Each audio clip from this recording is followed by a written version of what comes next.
Okay,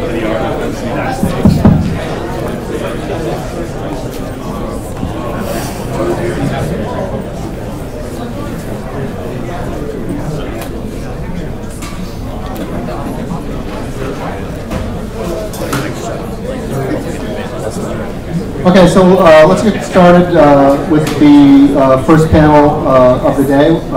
We have a panel on cybersecurity governance, and we have four distinguished panelists who will give different perspectives on governance from a government regulation perspective, from the legal implications, and from an industry view.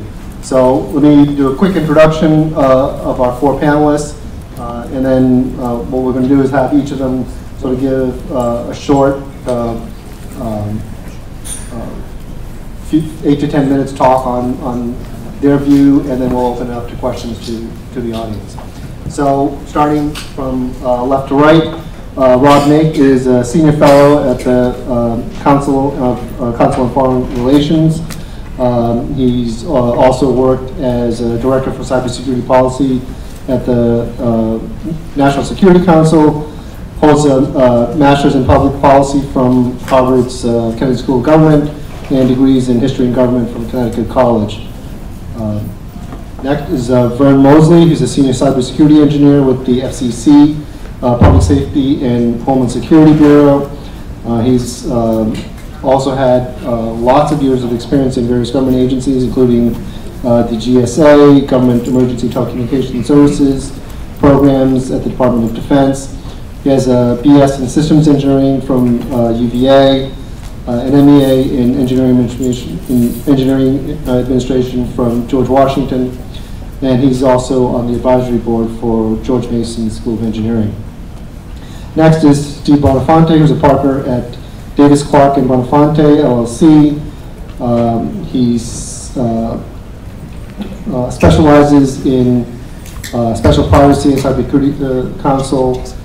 He serves as the general counsel for the Connecticut chapter of the Association of Certified Fraud Examiners and is a member of the newly formed Connecticut Cybersecurity Task Force. And then finally, Talha Tariq, Director of Cybersecurity and Privacy at PwC, and he leads the Silicon Valley Cybersecurity practice at PwC. Prior to joining PwC, he worked at Microsoft, NCR Teradata, and has a lot of R&D security engineering experience. He has an MS in Information Security from the University of London, and also holds CISSP and SANS certifications. So I'm going to turn it over to the panel, and like I said, give them a few minutes to talk about their various perspectives on governance. So, Rob. Thanks very much.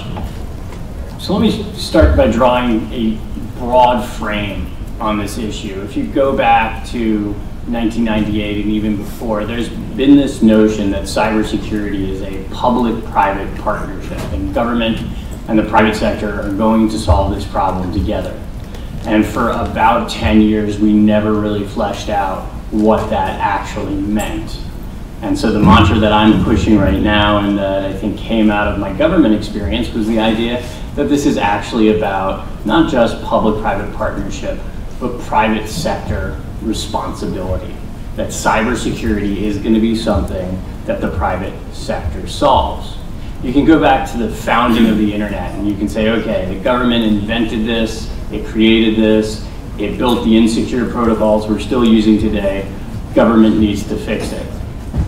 But if you look at the history since then, government's been trying to get out of the business of the management of the internet, right? The internet didn't really take off until government turned over the backbone to the private sector and private investment dollars flowed in and started expanding it. That's when the internet took off in the 1990s. And government at successive stages has been trying to move out of the process of managing the internet. With any luck, next fall, the US government, the Commerce Department, will end one of the last historical vestiges of government involvement in the root management of the internet when they turn over to ICANN or another organization the management of the root zone file, right? That will be the capstone on that process of moving the government out of the role of managing the internet. And so I would submit, we don't want to welcome the government back in for security. So if I was going to give you a top line message today, it would be private companies are responsible for their own network defense. Network defense, contrary to popular wisdom, can actually work. The offense does not have some massive advantage. Many companies are succeeding today with more technology, with more people working in this field. That's why I was glad to come here and speak and see the number of people out there right now who are hacking away. We will be able to solve this problem from a defensive posture. So don't expect the government to ride to the rescue on a white horse if your company is hacked or if your organization is hacked. Government is not, in fact, set up to do that. It doesn't have the resources, it doesn't have the scale, and it doesn't have the people. I always like to know, we talk about the 6,000 people who are going to Cyber Command. The 3 largest banks have more people working in Cyber Command than that. The number of people at, say, Bank of America dwarfs the number of people working on cybersecurity within the Department of Homeland Security. So this is a problem that government cannot solve. There are things government can do that nobody else can, right? Government can investigate crimes. Government can engage in diplomacy. We have a new tool. Government can levy economic sanctions to try and change state behavior. And on a very, very bad day, government can use its military power in cyberspace or outside cyberspace. But we haven't seen a day like that, and I'm hoping that we don't, right? The problem with this approach is that nobody likes it. In fact, some people think it's an absolutely terrible idea, right? If you read op-eds that continually appear in the Wall Street Journal, they essentially say, look, cybersecurity is a national security problem, and that's what we pay taxes for. We shouldn't have to defend our networks against Iran or against China. This is something government should do. And that makes sense on a certain level. The problem is when you try to implement that idea, it really falls apart. So let me illustrate that with an example. Has anybody here seen the movie Argo? All right, at least 4 people will know what I'm talking about, right? So in this movie, Ben Affleck plays a CIA agent, and he's tasked with coming up with a scheme of how he's going to get 5 embassy workers who are trapped in Tehran after the fall of the Shah in 1979. And he comes up with the idea that what he's going to do is fly to Tehran pretending he's a Canadian movie producer, and then he's going to smuggle them out as part of his filming crew. And he's going to walk them through the Tehran airport and put them on a plane. It's not going to take them out over the mountains. It's not going to be a boat leaving in the middle of the night. And he briefs this to the CIA director, and this is all a true story. And the CIA director says, this is a terrible idea. And Affleck says, yes, sir, there are no good options. It's about picking the least bad one. And the CIA director says, you don't have any better bad ideas than this? And Affleck responds, no, sir, this is the best bad idea we've got. This is the best bad idea we've got. Because when you look at what the alternatives are for making it a private sector problem, where government will support the private sector, but not solve the problem for the private sector, it really falls apart. So let me illustrate with an example. I don't know how many people remember the DDoS attacks against the banks 2012, 2013, right? These were massive, massive attacks reported in the media as coming from Iran, organized by Iran in response to alleged involvement by the US in Stuxnet, right? So they started DDoSing the banks. And bank websites were going down. And I was in government at the time, and my phone was ringing off the hook. And my boss's phone was ringing off the hook. All the way up, I'd say, to the chief of staff, saying, people calling from the banks and saying, you need to stop this. And we said, okay, well, what do you want us to do? And they didn't really have an answer. But they again took their case to the Wall Street Journal.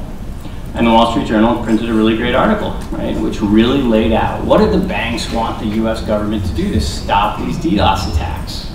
Well, they wanted the government to do two things: block the attacks or strike back, take out the botnet with offensive cyber capability. Okay, sounds appealing. There's only one problem. The US government does not sit on our networks and have the capacity to block attacks on the internet. If we did, if we had something like the Great Firewall of China, that might be pretty scary for a couple reasons. One, it would be the greatest surveillance system, domestic surveillance system, anybody could possibly imagine. The debates we're having over CISA right now, voluntary information sharing, would look nothing like if the government was actually sitting on the network and could say, that's a bad packet, we're stopping it, we're capturing it.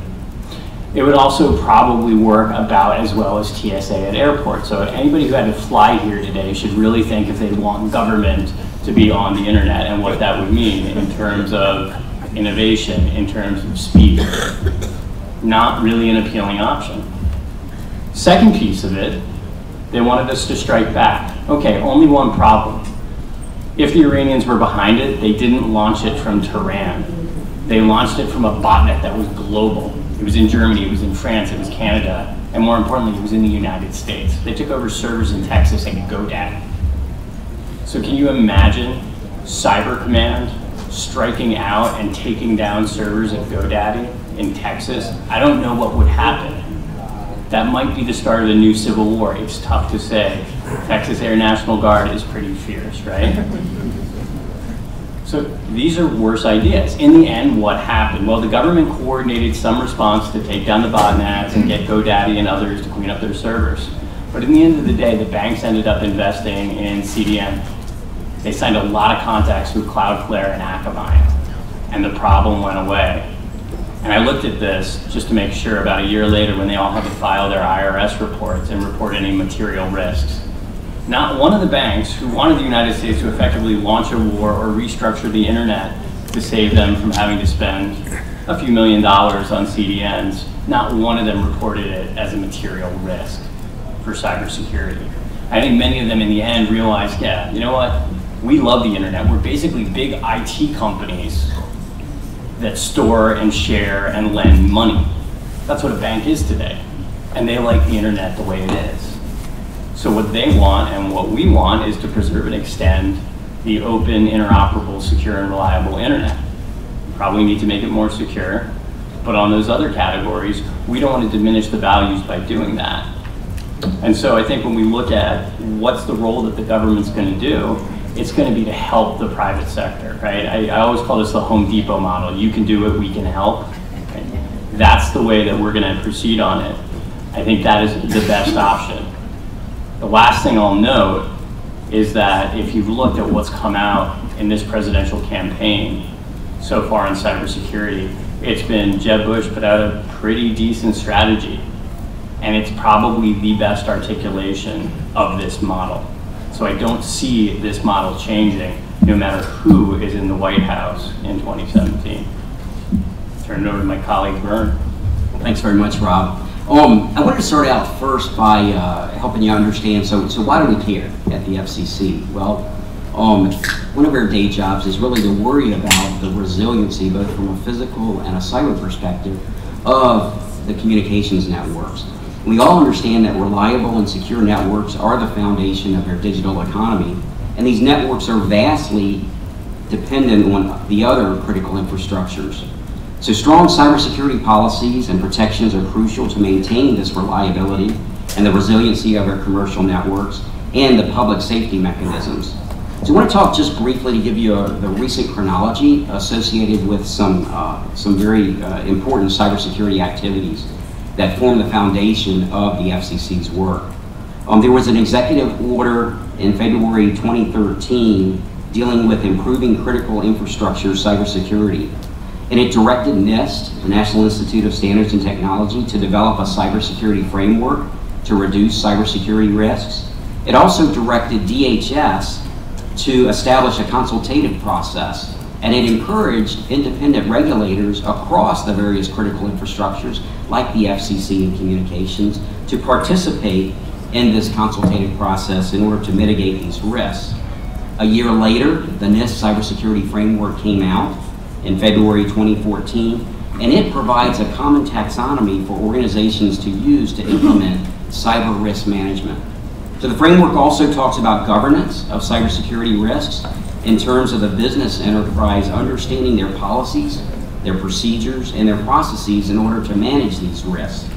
The federal government and the private industry in the U.S. have both identified that the NIST framework is an effective means for implementing cyber risk management practices, and it can be utilized in order to update or develop the cyber risk management programs and is adaptable to an entity's unique characteristics. So in terms of cyber risk management, what's the FCC up to? Well, we've determined that the best way to have an effective cybersecurity is through a long-term risk management approach that's baked in at every level of strategic thinking. The FCC, we've taken a collaborative approach to cybersecurity, working in partnership with the private sector and other government agencies through our Federal Advisory Committee.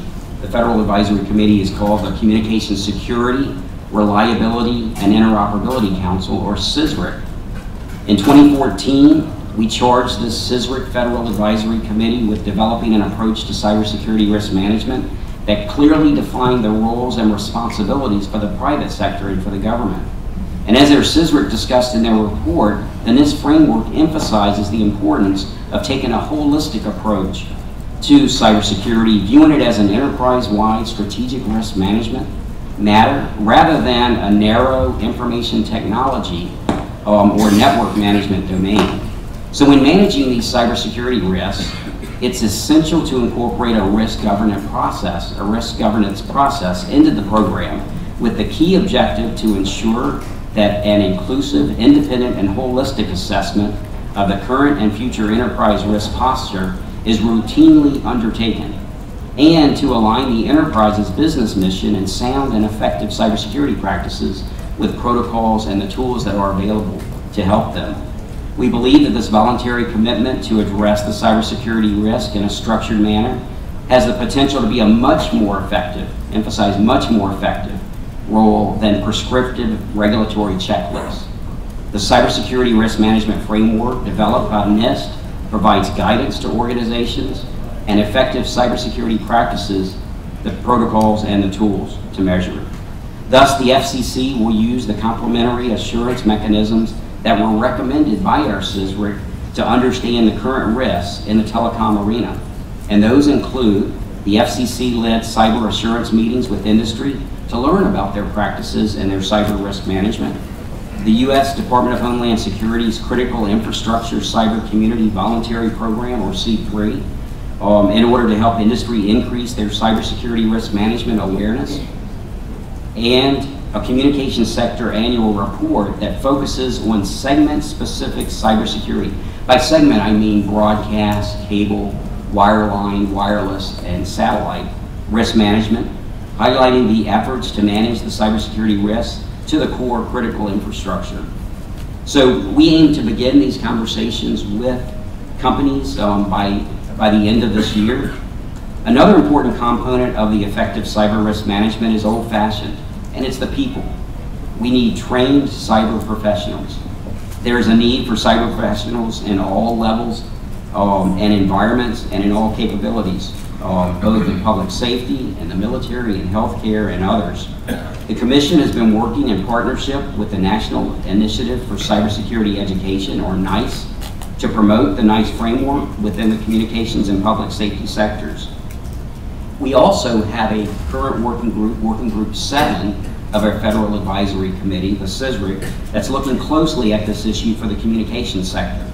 Given the pervasive nature of the cyber threat to IP networks, the lack of preparation or awareness in certain small entities and non-traditional private sector environments poses particular challenges to us.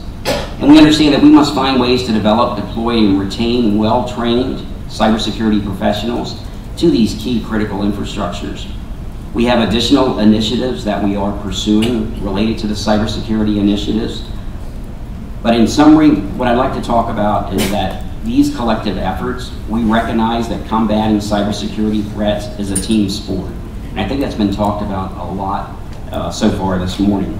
Industry, security agencies, academia, and regulators should work together across all levels of government to commonly appreciate cyber risks to communications companies, address constantly changing and evolving cyber threats, and improve provider readiness in the face of cyber attacks. Cybersecurity cannot be relegated to the IT department.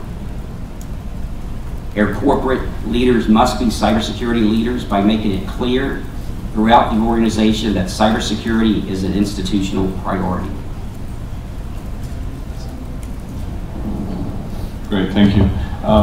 So, I'm a lawyer, right?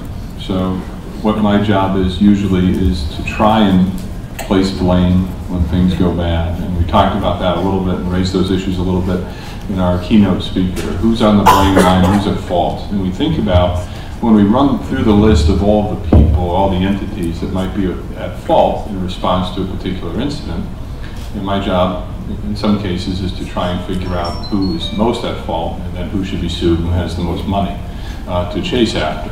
On the other side, it's to counsel people on how to avoid having somebody like me sue them when something else happens. So from a marketplace standpoint, we think about regulation. So just, again, the evolution of what cybersecurity is right now. I was the enterprise privacy officer of a big financial services company. And it was a very serendipitous role that happened because I was managing anti-fraud work, and all of a sudden there was a data breach. So who's going to manage that? This is 10 years ago, before a lot of what we were doing right now was mainstream. So you were propelled into this role more from a privacy standpoint, how you're managing data, how you're sharing it, what your privacy notice is. And now we're starting to talk more about how do you secure that data? Because can you have privacy without security? You can't. So when we look to the EU, we look to more evolved organizations that have a more data privacy regime nationally, and we look here in the United States. For those that have been watching cross-border data transfers and the safe harbor provision, there's tension between what that standard of care should be to protect that information, how we share it, what we do about that information as commercial users. So that still remains in tension. So who's going to decide what that standard should be?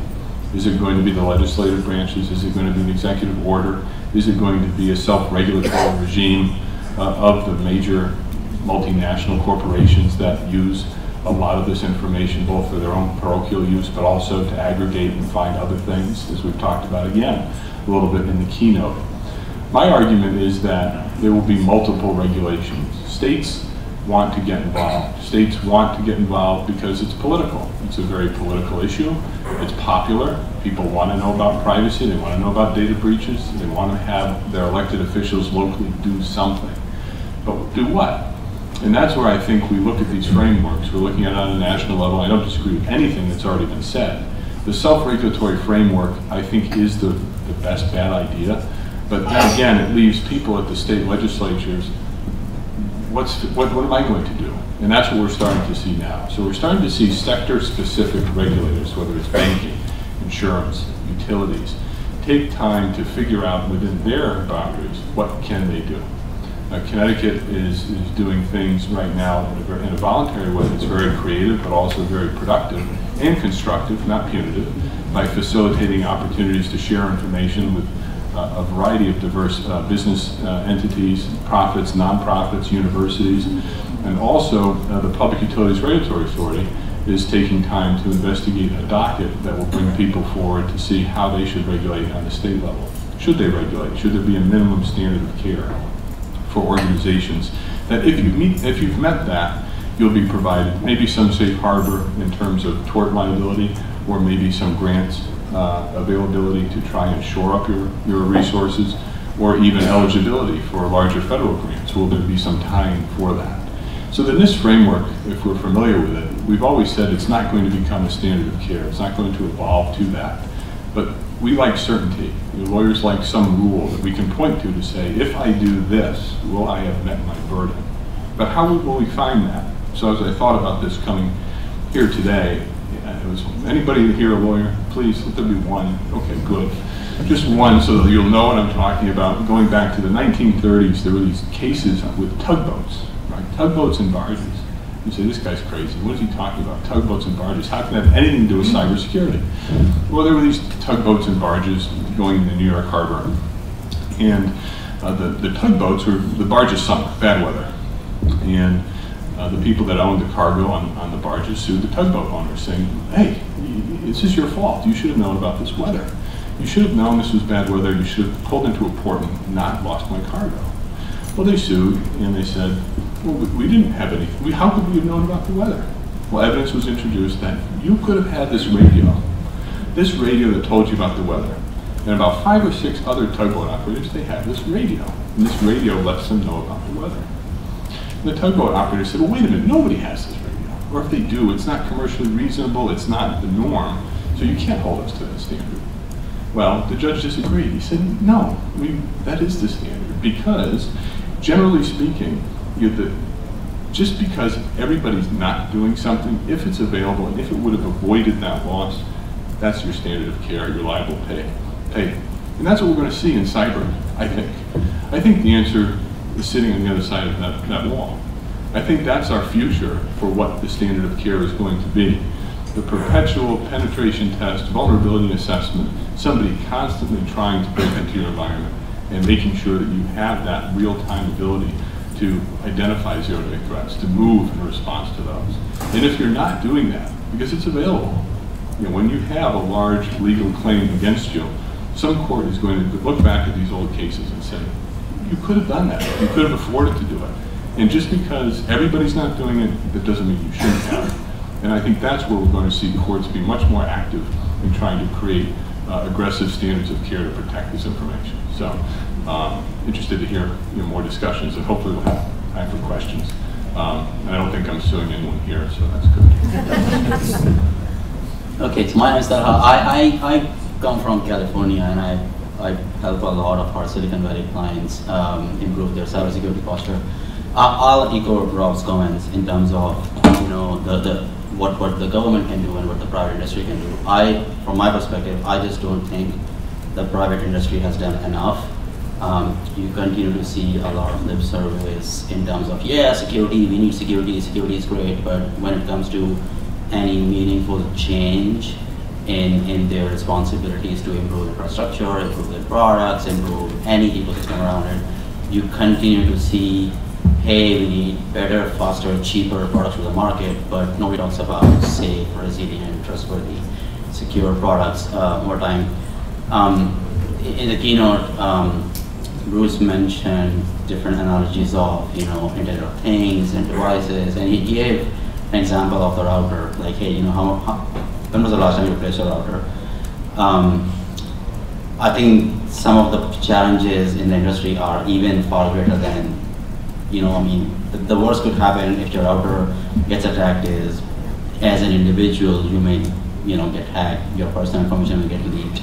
Nobody would die, hopefully. But my last project at one of the large utility companies was just getting a sense of what's out there in terms of your assets, what's the security posture of them. We're talking about critical infrastructure and utilities, telecom, airports. Guess what was the last time they were patched? Guess what are they running? They're running all sorts of 20, 30-year-old legacy software, tons of vulnerabilities with the hope of, hey, they will never be interconnected or on the internet. But guess what? Now they are. Everything is getting digitized. Everything is getting interconnected. They want to be able to monitor things remotely, but the vulnerabilities exist. They just don't care. And where this will eventually go is, if you look at the threats out there, retail industry gets hacked for obviously financial reasons. Banks get hacked for financial gains mostly. But let's talk about critical infrastructure for a little bit. If somebody was to attack that, it's going to create public safety issues, and we're talking state to state, serious diplomatic, national security issues. And let's forget that for a minute. Let's say somebody is experimenting, somebody is just monkeying around with, hey, what do I do if I click this button? I just scanned the environment, I found these things out there. those technologies were never supposed to be out there on the internet with this poor security posture. So I think just from industry's standpoint, they need to do a huge push forward in how to think about doing things. And I get the analogy of, when you go buy a house, you expect it to come with some safety, security measures. You expect it to come with locks. You expect your front door to have some locks. You expect your windows to have some fobs. If you have, 5 entry points, you expect 5 controls in there. Security shouldn't be any different. What happens is, once you have products out there, people think about security as an add-on, as a tax that will fix it later. But nobody cares to spend time, money, and effort to bake security in the products. I think the other piece which talks about just governance as a whole is, PwC does a survey every year. We call it the Global State of Information Security Survey. We interview about 20,000 CEOs, CIOs. Less than half of the companies have any cybersecurity presence at the board level. Less than half have their head of security, even at the C level. So you continue to have, how do we structure security? How do we make sure security is important? How do we bring any meaningful change in the organization to improve the security posture? So the private industry just continues to struggle with some of these issues. I think the other big piece is, go back 50 years, 80 years, 1960s, we had a mission as a country. We need to send somebody to the moon. The public industry, private industry, government, they all work together towards the common goal. We need to send somebody to the moon. Ask anybody on what the goal of cybersecurity is, they don't know. I mean, we all know we can't keep all the bad guys out all the time, but then what other goal are we working towards? What does good look like? What's the balance between the business outcomes and profitability versus need to spend on security? So these are the kind of questions that I think the industry should at least find some common grounds on. Other piece I just wanted to touch a little bit on where the government can help. I think Rob was right in terms of there are areas where the government can help. I think in terms of prosecution, crime investigations, especially if there are outside threat actors involved, that's where the government plays in. Improving the security of the networks, improving the security of the products, improving resiliency, process maturity. That comes back to individual companies. I think the other big piece is around regulations and data standards. I think that's where the government can play a huge role. I don't think any new regulation helps. I mean, talk about CISA bill, talk about any other information sharing frameworks that have been discussed upon. There's just confusion. I mean, some of the industry players are on board, some of them are frankly not. So if you pass some regulation or standards that the industry is not on board with, it will just not work. I think that's where the government can play a huge role in socializing, getting people on board, working with the industry to find common ground in breach regulations, information sharing, liabilities, things of those nature.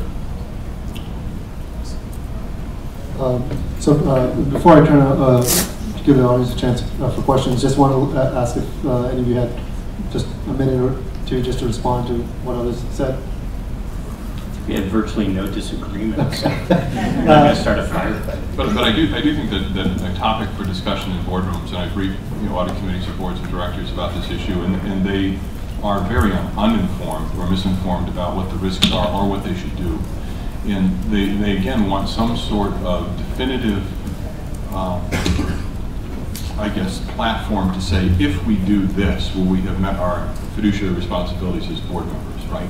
If we participate in ISAC, if we're getting real-time alerts, if we have increased our cybersecurity budget and put our CISO not reporting to the CIO, right, but to an audit committee of the board and on some other parallel. If we've done all that, are we safe? And I think the problem is you still can't say with any certainty yes.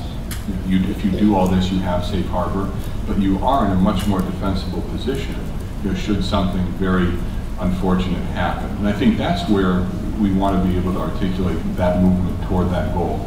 The regulations can provide some minimum standards technically, and I think that's helpful to get everybody to raise that floor higher. But then again, what they do may be very dependent on their size.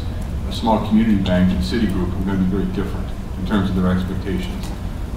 And that should be proportional, I think, to what the risk is for those organizations. So, but that's not codified anywhere. And I think that's one of the challenges that we have to drive industry toward that goal on their own and partner with their own funds toward that goal when there's not a mandate to do it.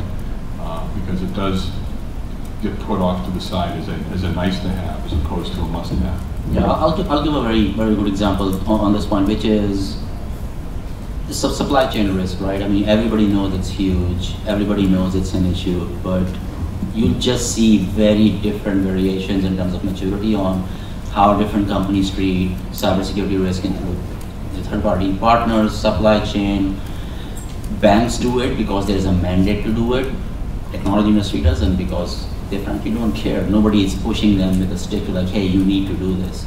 So I think that goes back to, what are the mandates and, So it was interesting, Rob said you looked at financial statements and none of the banks listed cybersecurity as a material risk. And is that a case of they have their heads in the sand, or they don't know how to evaluate the risk? Well, I mean, I think if you look, I'll pick on JP Morgan because Jamie Dimon's been very public about this stuff, right? He said, well, okay, we're going to start spending $500 million a year on cybersecurity. We're going to start spending $1 billion a year on cybersecurity. We're going to hire 1,000 people for cybersecurity. Right? That sounds like a lot. You're talking about an organization with 250 to 270,000 employees managing 4.3 trillion in assets. With an IT department, that's about 40,000 people, and an IT budget that's north of $10 billion. So from that perspective, what they're spending on cybersecurity seems like a reasonable amount of money. It's really not going to break the bank. It's nowhere near what check fraud cost people in the 1980s and 90s, and that problem has gotten reduced through electronic payments. And so from that perspective, I think it really doesn't amount to a material risk for most firms. They can afford to pay that amount of money, at least at the top end of this industry, the financial industry. So let me comment on that. I think the tough questions that need to be asked in the boardroom across all the various critical infrastructures out there really is, are we following a disciplined approach to risk management? Where does cyber fit into that? And is their disciplined approach effective? If they're able to answer that and they can figure where cyber fits into it, I think they can start to realize what the impacts are and start to take actions regarding the risk management governance process in order to bake this in so that they make good decisions that would reduce their risks. And another element too on the risk piece is looking at, as I think we most likely do, is what is the inherent risk, what's the control, and where's your residual risk, and what's left over, and is it acceptable? That type of a risk matrix. The presence of cyber insurance now helps people to transfer some of that risk to someone else. The presence of contractual risk transfer in some of your agreements, depending on how large you are, you're placing some of the burden and the liability for failing to meet certain standards on some third party. So to the extent that you can transfer some of that inherent risk for your own organization outside, either through insurance or contractually with third-party service providers, your residual risk goes down to a more acceptable level, such that you might feel justified in not spending more on prevention because you've managed that out. So they may have an unintended consequence of transferring some of that risk and leaving yourself feeling better about your overall risk portfolio, but when in fact you're still not working on the avoidance of it completely. It's more you've limited the damage on the back end to what that's happening. And so I do see people interested in shortcuts there. I just want to get a good cyber insurance policy, meet the minimum standards, and make sure that all of our contracts have strong indemnifications. That way, whatever I'm left with, I can live with, and I don't need to increase my IT security budget by 50%. I think that's a fallacy. I know companies are pressured to do that based on cost margins, but again, it's a reality for some small enterprises and even small businesses that don't have the ability that JP Morgan has to write a check. And there's real harm there to consumers in that middle market. So that's where regulation, I think, preventatively can play a role there too. Okay, we're running close to the end here, so any questions from the audience?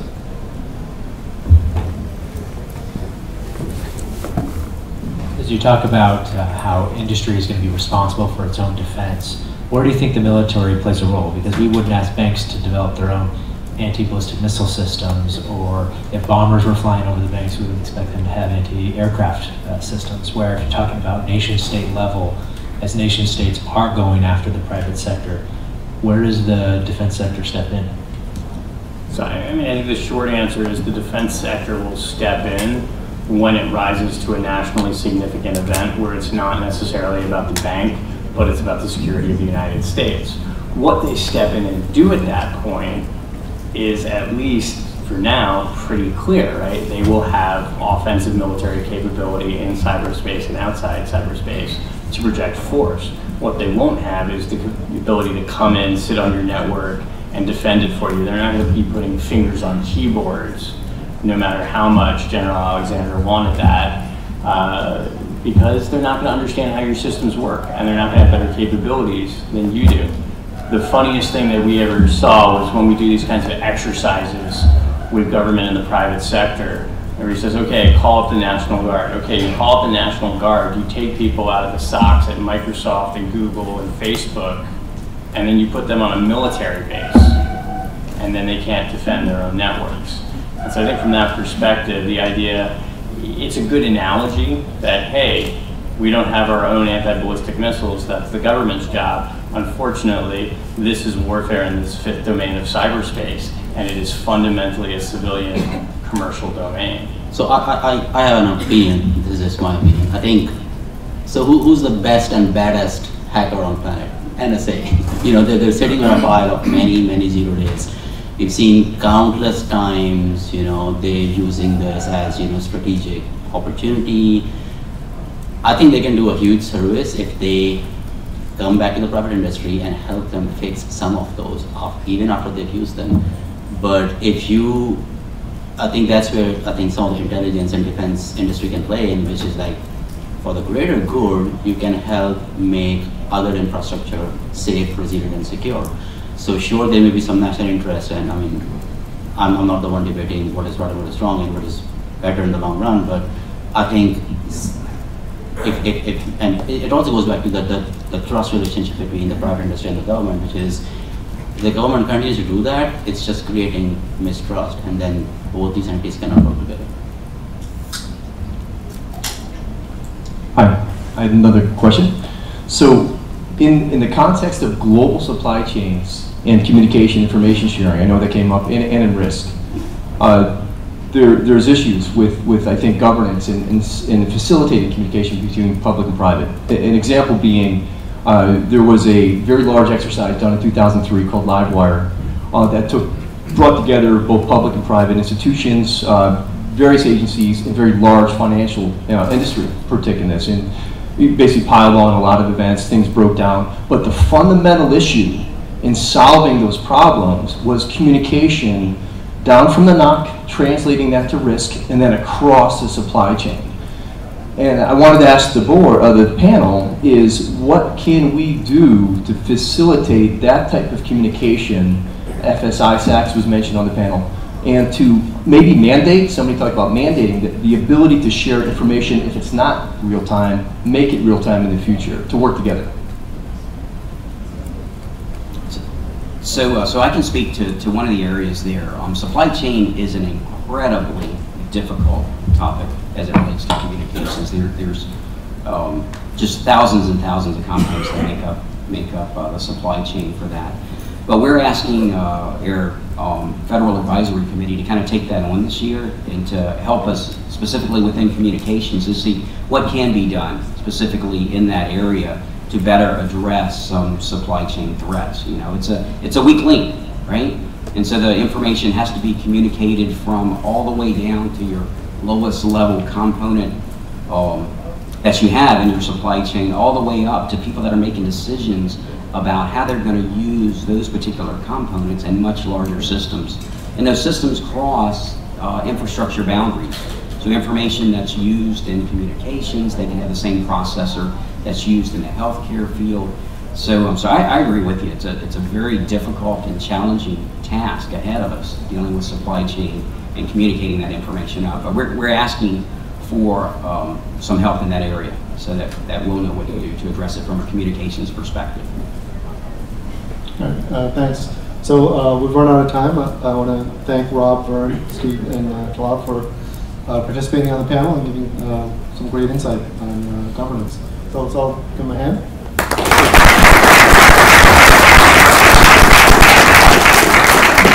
So next up is going to be a keynote address, and then follow that with lunch.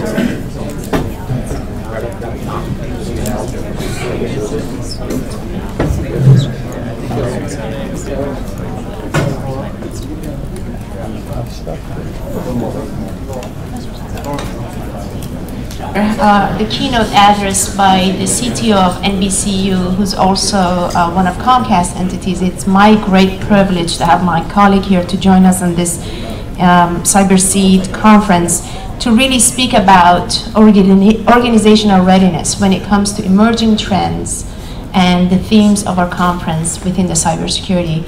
Eric Craig comes to Comcast. He's been with us, Comcast NBCU, for over a year now, and within his organization he oversees not just technical operations but also the architectural and engineering, which really is based on his background. Before joining Comcast he was at United. So it's a great privilege and pleasure to have him with us today, and let's give him a round of applause. Eric?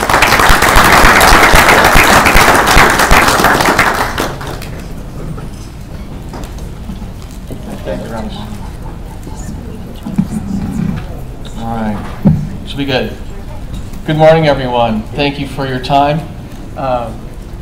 I spent about the last 28 years in the IT industry, mostly in the airline side of things, and recently coming over into NBCUniversal. So I'd like to share with you a couple little perspectives on how we've been dealing with change and also the kinds of changes that I think is going to be facing all the young people that are at this conference that will be influencing society here. So there are some of these decks I actually have pointed most to students. Do we have any students in the room right at the moment?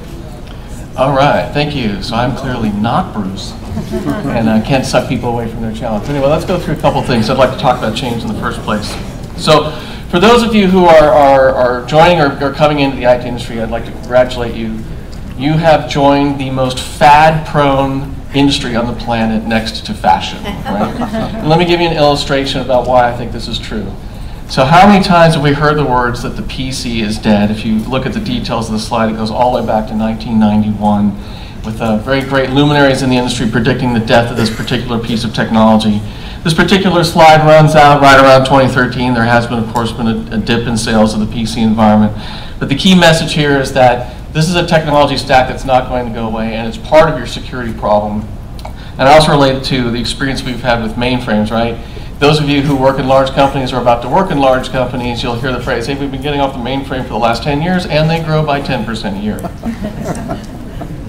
So the message here, you have to look at the security challenges and the management challenges as a rock pile, and the message that I want to give when we talk about changes, you have to remember the rock pile never ever goes away. More rocks just get added on to the top. new technologies are just added. And a couple of things I think Bruce said much more eloquently than I'm going to say here, but a couple of rules of thumb. Complexity increases risk, increases cost. Complexity breeds inertia, right? What you will have is you'll have people inside your technology team or the people on your product side of your team that will get frustrated with the pace of IT. And then their solution is, well, let's just go to this outside thing because I can go get this outside thing. I can bring it into the enterprise and I can get there faster. What they don't understand is when you bring that outside thing in, well, you have to integrate it. And you just added yet another thing that has to be perpetually integrated, perpetually tested, and perpetually scanned for security for however long it lasts in the enterprise. You're actually making the problem worse. Another thing to remember, of course, is that complexity is unavoidable. Things tend to get more complex over time. And complexity makes you dumb. So, you know, as I've gone up the chain and gotten loftier sounding titles, one of the things I really try to remember is I used to be good at this stuff, right? 10 years ago, I was a really good security person. I was a very good engineer. I'm not a good one of those things right now.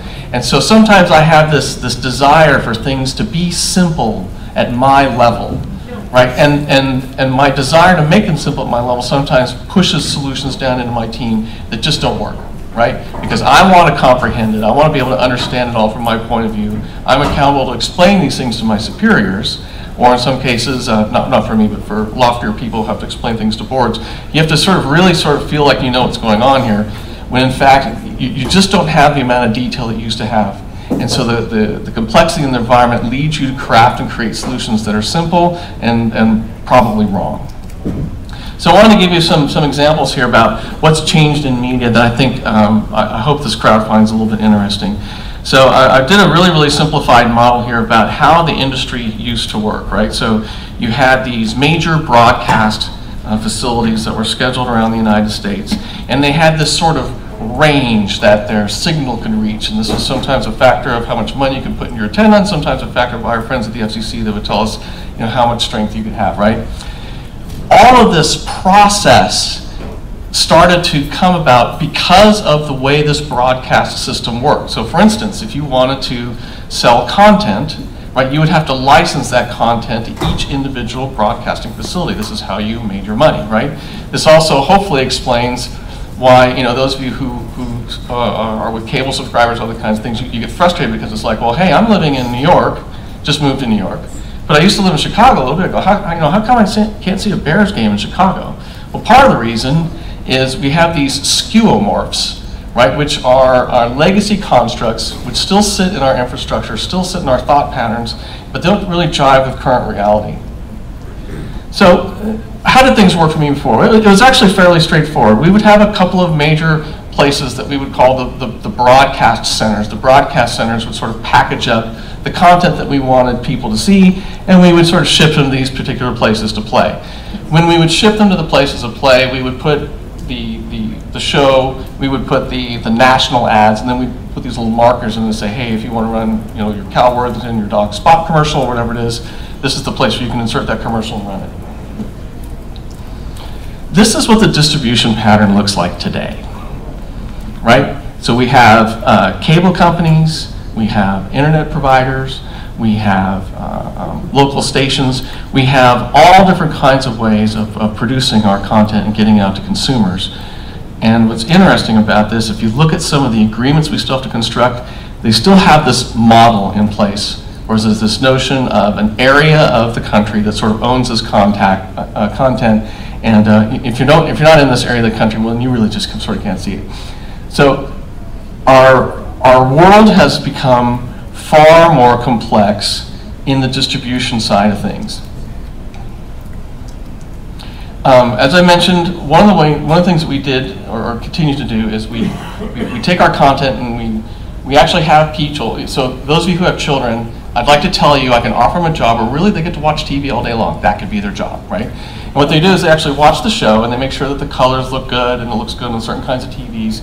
But then what they also do is they make sure that the commercials that we're obligated to put in the show and pays my check. We put all that stuff in there, right? And then we have people who actually watch it, make sure that it works very, very well. And so what I'm trying to tell you is that our environment at the moment is really, really controlled, right? we put the show together, we make sure the show looks well, we put the commercials in there, and then we package it up and we send it to these various places that are going to play our material. What's starting to invade and change our thinking here is this notion of it's just content and it can just ride on whatever medium's available, right? So if you look at things like hotels and airlines, this is yet another distribution mechanism for us. We have to sign agreements with these things and they put their stuff out there. What's interesting about this is how long is this model going to survive?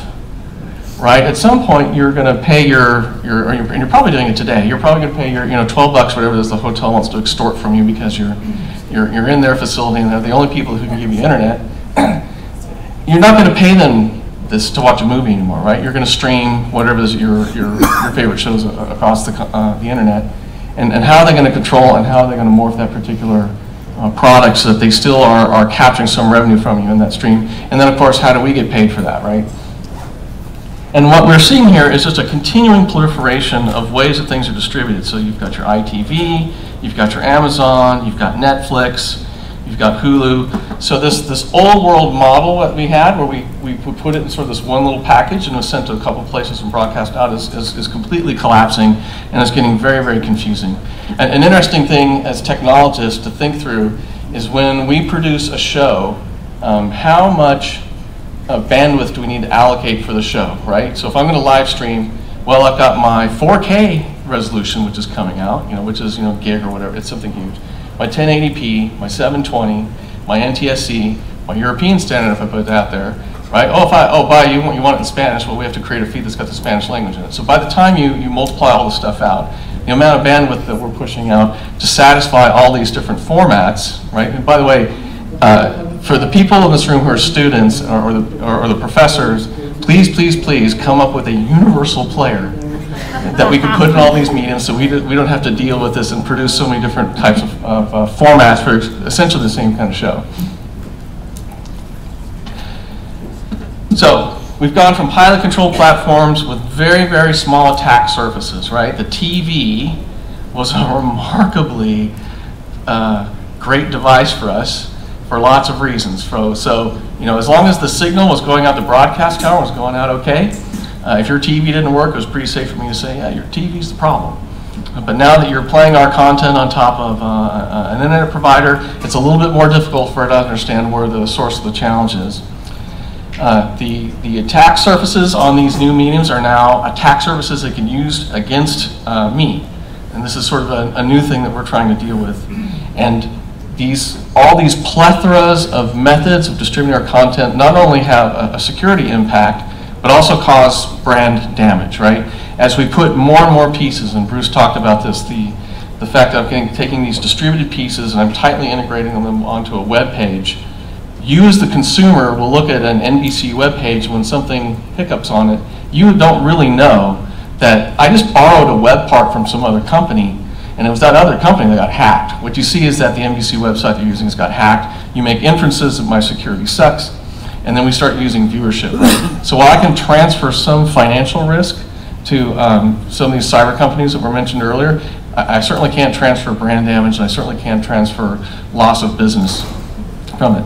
But the key message here is this used to be the only way you could use your TV to damage my enterprise, was by strapping yourself to it and throwing yourself through the window. And now we've gone to a platform that actually used to attack against us. Production has been affected too. Information technology has started to invade production control rooms. These are really, really fun rooms. If you haven't been in one, I encourage you to take a tour at some point. Come down to 30 Rock and we'll show off what we do here. These are, by the way, not NBCU facilities. These are some generic facilities I found on the web. We try to keep these rooms relatively confidential and don't broadcast or picture how they actually work.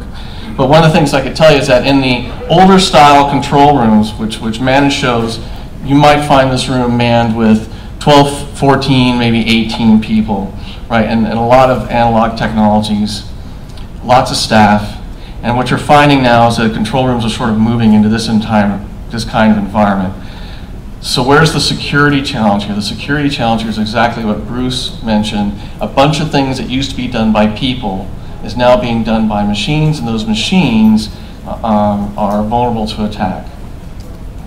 So we're moving from people directed by people to machines directed by people. This is a robotic camera, right? And if you look at some of the way that we're actually producing shows, we're moving from these really, really capital-intensive sets to highly virtualized and really, really mutable environments. Now this is all really, really cool stuff for us because we can change the context of what we're showing, but it kind of makes the days of fiddling with the teleprompter to seem kind of quaint, right? The stuff that you could now do in the production world to kind of cause embarrassment to content producers is pretty staggering, and it's because of the invasion of IT in these spaces. Here's another thing that we're challenging with. When you go to sporting events, and by the way, this is Sochi Olympics, right? This is the cable plant that we drag with us when we go to the Sochi Olympics. It was interesting to talk to the providers in the content creation space about their tech stacks and what their assumptions were. So one of the organizational responses and things that we've had to do is we've had to sort of talk through with these upstream manufacturers how things are going to work in the future. Their assumption, some of the camera manufacturers were assuming that we would forever drag our own cable plant around with us, right? And so when they think about the endpoint of the camera back to a digital encoder, well, they think that they don't have to worry about security because it's my wire, right? But that's just not going to be the case as time goes along. Also, one of the things that we have to work through is power situations. So I put this slide on here, not so much because I thought it was just really cool. This again was in the Sochi Olympics, and as you recall in Sochi, it wasn't quite cold enough, right? They had to manufacture snow, they had to do a bunch of interesting things. And so one of the things that happened to us is that the place where we set up our PDUs and generators was actually in a little valley. It flooded and then froze. So what you're seeing here is all of our power cables that were used to run the actual production operation sitting on a frozen lake, and we were a little nervous that the whole thing would even work. But anyway, getting back to my example, what we want to see in the future is we want to say, look, I'm going to take my camera, and then whenever internet connection happens to be around, that's what I just want to use, right? So Steve Ballmer has bought a sports stadium. I think the gentleman who owns Tibco, can't remember his name at the top of my head, he's got a sports stadium. So at some point, rather than hauling around a bunch of cables, they're going to provide a 1 gig or a 10 gig Ethernet port. They're going to want us to plug our camera in. They're going to wink at us and say, trust me, your security and your content is safe. So how do we get these manufacturers to understand you're going to have to embed security in these products, and you're going to have to consider scenarios where we don't actually own the infrastructure between the point where the content is captured and the point where it's recorded. So some thoughts on change in general that I've seen. The fate of everyone's company depends upon its ability to learn and adapt to what's happening in the market and what's happening to you and what the disruptors are doing to you. The entrenched environment in which we all live in resists certain adaptive behaviors, and this resistance affects both the entrenched interests and it affects the disruptors. So the sin of the entrenched interest, of course, is, I'm making money over here with a certain pattern, I really don't want to give it up. The disruptors come in, and what they don't have is they don't have the experience of why certain things are set up the way they are. Why is the security set up a certain way? Why is the operating environment set up a certain way? And these people need to be nurtured, and they need to be taught why things work the way they do today. So to those of you who are about to embark in this area, nothing in your future career will be more difficult than dealing with this kind of change, and yet nothing will be more important to you. This is the old OSI model joke, where you've got the 7 layers, and at the bottom you've got money, politics, and religion. And so one of the things that I wanted to convey upon people who are especially in the security world is understanding how to influence these particular areas, which drive a lot more behaviors in your business than people probably want to think, right? So, like we were talking about the whole distribution model for content creators like us, that world, which depended upon licensing agreements, is on this, to me, is on this precipice where I think at some point it's going to start to collapse. If you look at the European Union, there's a recent ruling coming out of the EU. One of the principles of the EU is if you buy something in one part of the country, you should be able to use it anywhere else you want in any other country.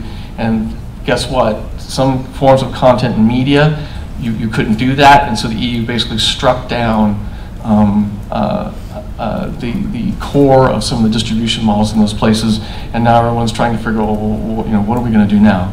It's going to be very interesting. But what I want to say about change in politics, and a recurring pattern that I see, especially in security professionals, the security professionals are the wet blanket, right?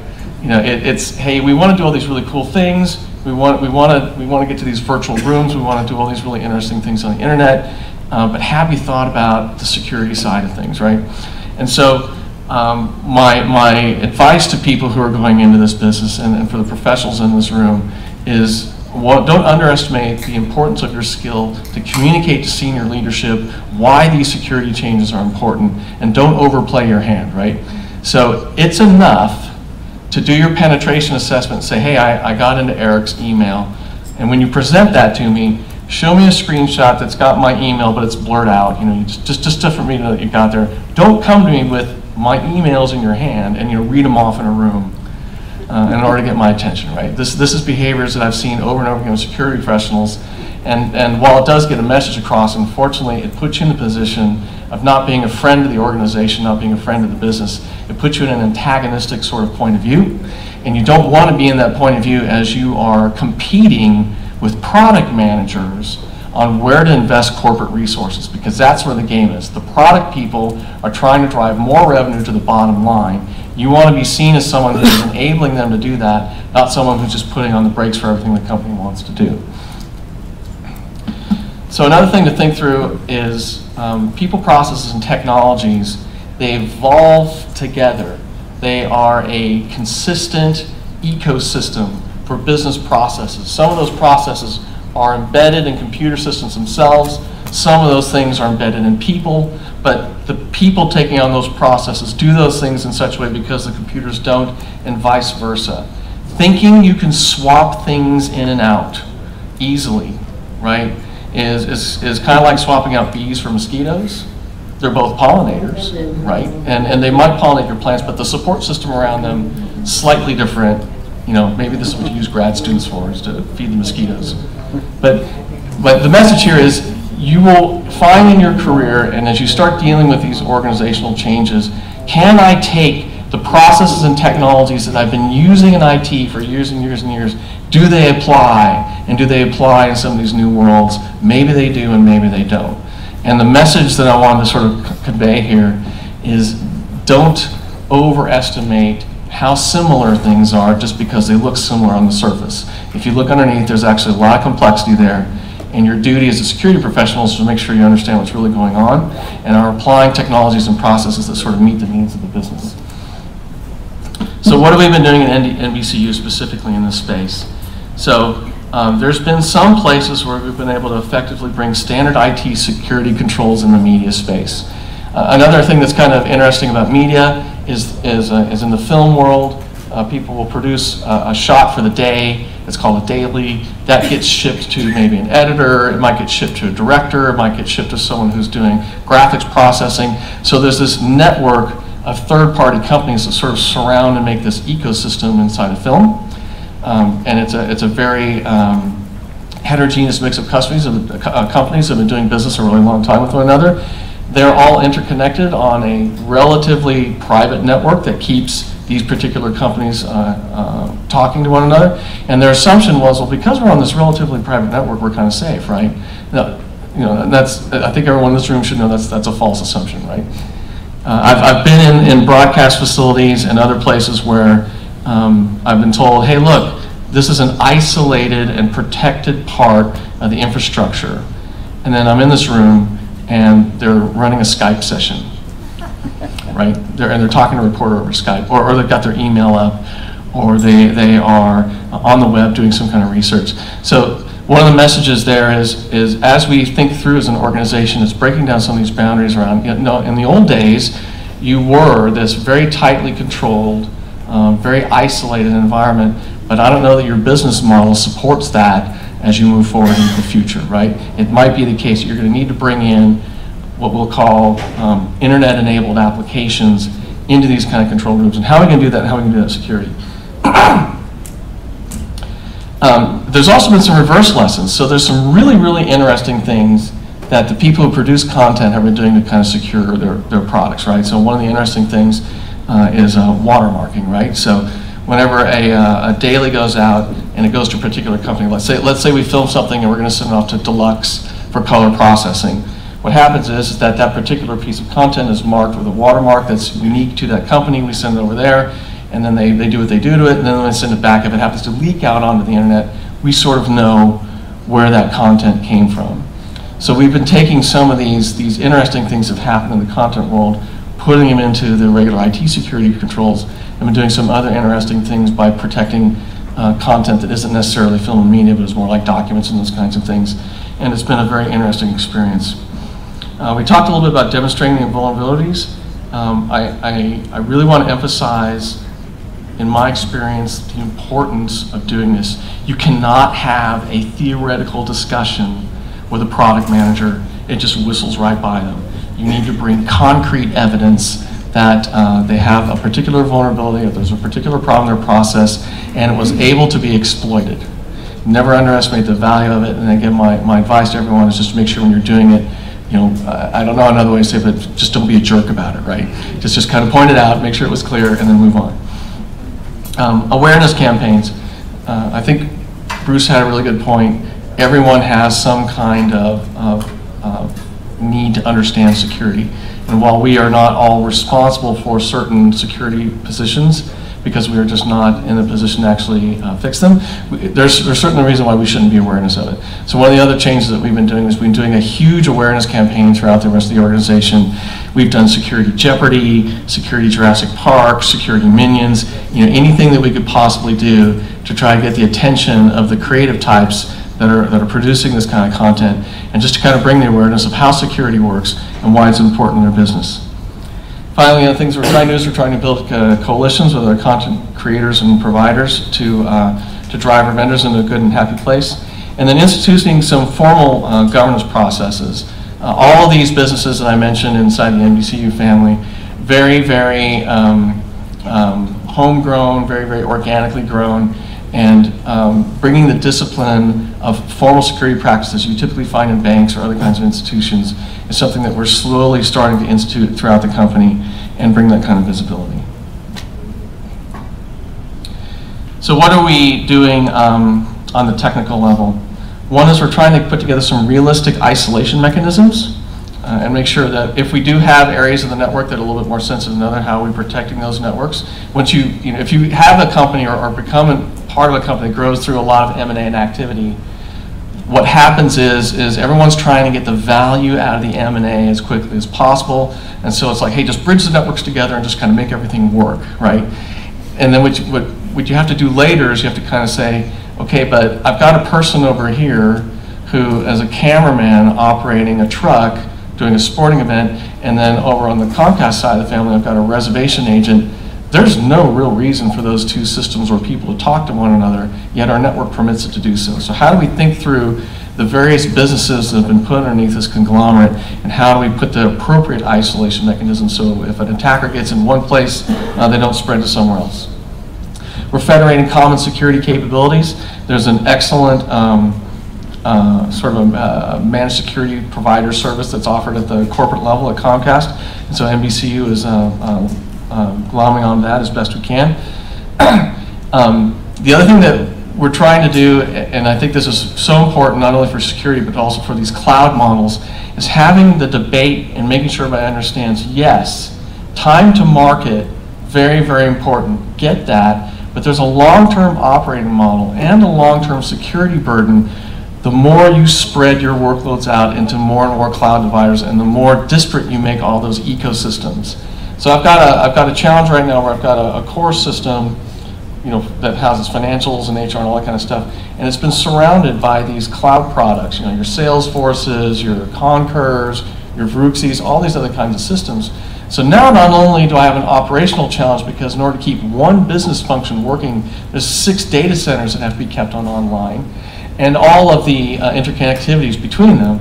But now there's opportunities for disruption to the business by short-circuiting the mechanisms that occur between those things. A lot of times these applications were not designed with this notion of a spread out, highly distributed, occasionally not reliable architecture. There's an assumption that the messages sort of always flow. And so to quote everyone's favorite engineer, which is Scotty from the Starship Enterprise, the more they complicate the plumbing, the easier it is to just stop up the drain, right, and cause disruption to the business. So we've been moving commoditized security services out wherever the scale makes sense. And the other thing that we've been working on very, very hard is insisting on true and total visibility throughout our enterprise. This is comprehensive asset management. This is understanding how things are configured. A lot of these really clear security basics. So in your Maslow hierarchy of needs for security, there's some things at the bottom. If you're not doing those things first, doing these higher order things is kind of a waste of your time. And it's pretty interesting how much more secure your company can get if you just know what's on your wire, know how it's configured, and know how the business is using it. If you're not doing those three things first, everything else is a waste of time. I encourage you to focus on those things, and you'll be surprised at how hard those first three things are. I heard an interesting statistic from an advisory board I was on. I don't know that it has any academic research behind it. I'll just quote it here. They said they found that the average CMDB is only about 11% accurate. Right? So something that these companies are banking their knowledge on just doesn't have the time, attention, and care to actually represent what's on the wire. Finally, we're starting to run some drills about what happens in certain security situations. We're running drills dealing with theme parks. We're running drills with, hey, we've had content on our webs hacked. We've had drills where we're looking at our broadcast systems are hacked, and just trying to start thinking through how do we operationalize our responses and how to become more resilient. So I have some parting thoughts on Internet of Things. And I don't know how many people are going to mention the refrigerator today, but I'm gonna mention it. Few things I think should frighten us more than this picture, which is this internet-connected house, right? I think a lot of these points have already been kind of covered. But for those of you who are going into the security profession, of course, fewer things should give you more hope for your future career because there's going to be lots of work. But I would like to echo one point just to make sure that it's driven home to the professionals in this room, the students that are going to eventually take over and figure out how in the world to fix this mess that we've left them, and the politicians. I do want to understand what we think the liability is for corporations that get into this space. So if you look at the refrigerator, and just to re-echo a point, I'm going to keep my refrigerator for 15 years. Right, so if I've got an Internet of Things enabled refrigerator and it's automatically reordering my milk, to Ramesh's point as a father, I've got children in my house with life-threatening food allergies. So if someone comes in and finds out that I've got soy milk in my fridge and thinks that I'm just a neoliberal Whole Foods shopping, so-and-so that just doesn't take advantage of real solid American milk and decides to substitute milk in, that's actually a problem in my household, right? And so what concerns me is I was reading an article a couple of months ago about a vulnerability that came out from Android. It was a vulnerability that went back like 4 or 5 versions. I can't remember the name of it at the moment. But the interesting thing was a security researcher who said, if we're lucky, if we're really, really lucky, maybe half of the Android platforms on the planet will get this patch. And why is that? Well, because we've got some cases, these large telcos are like, hey, that's a 5-year-old phone. I don't support those anymore. And it's kind of your fault, right? I've got this planned obsolescence model. It's up to you as a consumer to buy a new phone every 2 years and then you get the security upgrades, or buy a new router every 2 years and you get the security upgrades. Seems a little irritating to me. It seems like one of the things that we should be focusing on is saying, if you have a product with a useful life of 15 years, well then you're obligated to keep that thing patched and reasonably secure for the entire life of the product. So these are all interesting debates and interesting places in the market to work through, but I am repeating a concern that I hope you saw in the rest of the presentation. You've got product managers who you could almost draw a picture of them as being, a 6-year-old in a pretty dress, laying in a field of grass, blowing dandelions about how cool the future is, and they're not really thinking through how these particular things could be abused. It is our duty as security professionals to make sure that we're bringing that knowledge. There are people in the world that will want to take these systems and use them for purposes for which they were not intended. and talk to these people about how do we make sure we come up with architectures, business processes, and plans to circumvent it. And lastly, for those of you who are going into the security field, I also want to congratulate you on your job prospects. Another statistics I heard was that the vacancy rate for security pros is pretty high, and for people who are managing security pros, it's even higher. So your future is very, very bright. Your challenges in front of you are very, very thick, and I wish you all the very, very best. Thank you.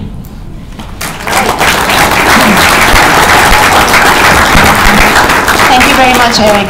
Stay over there for a second. We may have some questions from the audience. Before we get into the questions, I do have an update from the challenge, Capture the Flag. Now let me refresh you. On Capture the Flag is actually an ATM machine, and the first step of the Capture the Flag on the ATM machine is to hack into it and be able to dispense some cash. And we're just told that 2 schools have done that already. PRI and University of Central Florida have done that already. So let's give them a round of applause. However, I am also told that this is the easiest step of the actual Capture the Flag challenge. So there's more to come on that one. So that was a good update to share with the audience. So let's go to the crowd and any questions for Eric? Eric, you touched on a couple of things that are probably the single most common question I get. I'm in the vendor community, and most of us consider ourselves to be security professionals. And the roadblock that they keep hitting is that people like yourself are relatively rare. They say, listen, I say bits, bytes, 1 zeros, and upper management says revenue, expense, profit, loss, CapEx versus OpEx. I don't even have the vocabulary to make the case for why we need to do what we need to do, or why we need to spend what we need to spend. They also, I think, struggle with the notion that to make that case, they have to do exactly what you talked about, which is they have to simplify things to the board level, and in many cases, a lot of important detail gets lost in that translation. So my question for you is, for a room full of students and future and current security professionals, any guidance on how to cross that gulf where management says, you know, I have insurance for that, it's just a cost of doing business, and making the case for what we all do for a living? Thanks. Wow, so that's an eternal question. I don't know that I have an answer. I could just tell you a couple of things that I've found effective as I've had to explain things to management. So it's certainly quite easy to explain things to management the day after the breach, right? And so certainly one of the things that's I encourage people to do is take advantage of those breach type events, right? And kind of go back to the board and say, hey, there's this other company, very, very similar to us. Here's these things that have happened. Here's how they happen. Guess what? We have these exact same vulnerabilities in our enterprise, and unless we do something about it, you know, it's going to be our name on the front page of the Wall Street Journal, right? No one wants their name on the front page of the Wall Street Journal unless it's accompanied by a double-digit number and a plus sign, right? So we've used that. The other thing is, what I've tried to do is I've tried to find relatively simple stories, and this is not to accuse senior leadership of being simple-minded, but things that are very, very tangible, very, very clear, and very, very easy to explain, right? So I had this one incident where a password was being transmitted through an application, and that password was in the clear. What the business saw was that's really kind of too bad, but we're generating all this revenue off of this system X here, right? It really took an explanation of going in front of the senior leaders of this particular area and saying, okay, so I have your password, right? And I know a little bit about you, so let's go arm in arm. Let's go to this other application where you've registered, and let's see if your password works there. Well, you know what, sure enough it does, right? How often do you use that same password, right? How often do you use that same account? Oh, hey, look, I looked in this account here, and I noticed that your credit card is from, you know, Credit Suisse or whatever. Do you use that same password at Credit Suisse? Do you use that same bank? So by personalizing it, right, and showing how some of their own behavior sometimes leads to these kinds of security challenges, I think you gain a little bit better awareness, and you get a little bit more sympathy from them about why the security investment needs to coincide with other investments in the products. Where I think you have to be very careful is discussing things in a theoretical way. my advice is never ever discuss the theoretical. Bring with you a concrete example of how it can be used, and if you've already done the hack, bring it with you.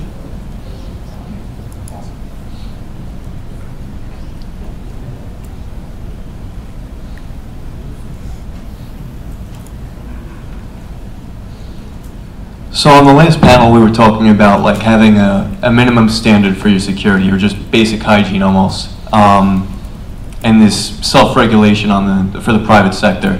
And I think about like PCI compliance and that being mandated now by government, and how for the finance industry and for the banks, it just becomes a check the box by the CFO. Yeah, we got to get it done. It is what it is. How do you rationalize that? And coming back to your point with the, I guess, stable to slightly increasing IT budgets and going back to the same well and getting money for these solutions. And then separately, I'm just interested in hearing your thoughts on information sharing and cyber insurance, if you guys are engaged in that, just your general thoughts. Okay, so I heard an interesting statistic last week that the ecosystem supporting the various kinds of cyber fraud is something like $105 to $110 billion a year. And so I kind of went to Gartner a couple places and kind of said, in total, what is the private sector spending on security? The data that I had access to, which was about a year old, so I don't know what it is right now, was like 70 billion, right? So there's this $30 to $35 billion gap between what the private sector and perhaps government are spending versus what can be gleaned out of bad activity, right, and sold.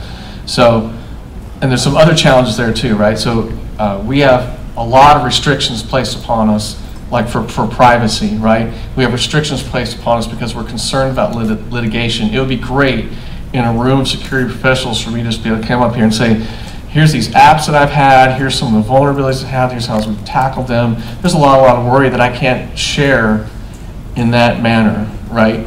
There's a lot of data that we could perhaps share together that would help us collectively, but we're not permitted to because we have government regulations. And everything I just listed as a roadblock, none of those roadblocks exist on the other side, right? Privacy concerns don't care, right?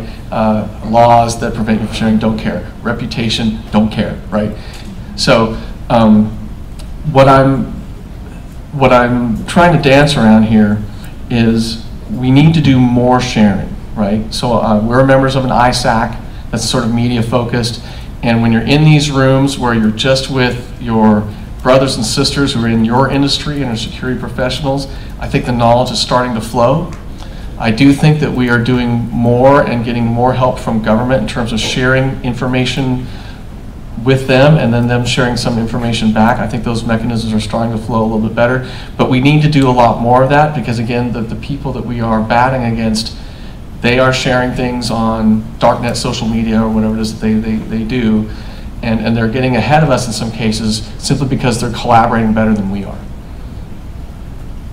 Don't know if I exactly answered the question though. Got a thumbs up, all right. Okay, so I think we should thank Eric for his insightful comments and his presentation first.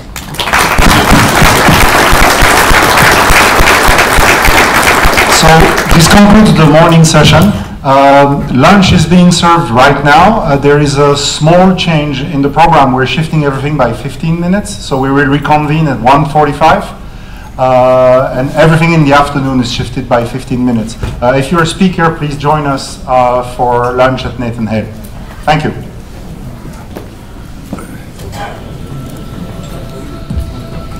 So what do you do, deposit? Oh, I just, stay still. Stop. So you leave Wirecast running.